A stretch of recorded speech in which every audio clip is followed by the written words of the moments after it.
Hi, this is doctor Sara, high court advocate. ఇల్లీగల్గా పిల్లలకు biological test అంటే పేరెంట్ హుడ్ డిక్లరేషన్ అంటే డిఎన్ఏ టెస్ట్ చేయిస్తే చెల్లుతుందా?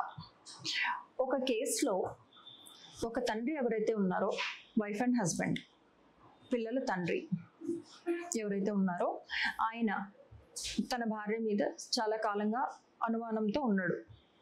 ఉన్న తర్వాత ఆయన ఈ పిల్లలు నాకు పుట్టలేదు అనే ఉద్దేశంతో, మామూలుగా ఇంట్లో హరాస్మెంట్ అయితే వైఫ్ని చేయడం అనేది జరుగుతుంది. వైఫ్ని హరాస్మెంట్ చేయడం వల్ల, వైఫ్ని అబాండన్ అంటే వదిలేయడం వల్ల వైఫ్ 498 కేసు, డివిసి, మెయింటెనెన్స్, ఇలా పలు రకాల కేసు ఆయన మీద వేయడం జరిగింది.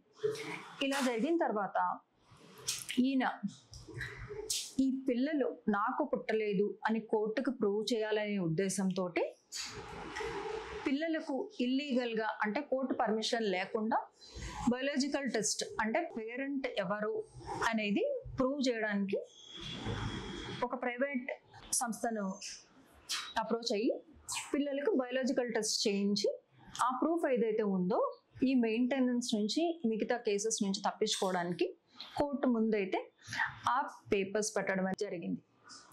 కోర్టు వారు ఏమన్నారంటే, పిల్లలు తనకి పుట్టకపోయినా ఒకసారి భార్యాభర్త రిలేషన్షిప్లో వాళ్ళు కంటిన్యూ అవుతున్నారు కాబట్టి ఆ పిల్లలకు సంబంధించిన సర్టిఫికేట్స్లో మిగతా వాటిల్లో తండ్రి పేరు ఆయనదే ఉంది కాబట్టి though the children are illegally born, he is liable to give maintenance.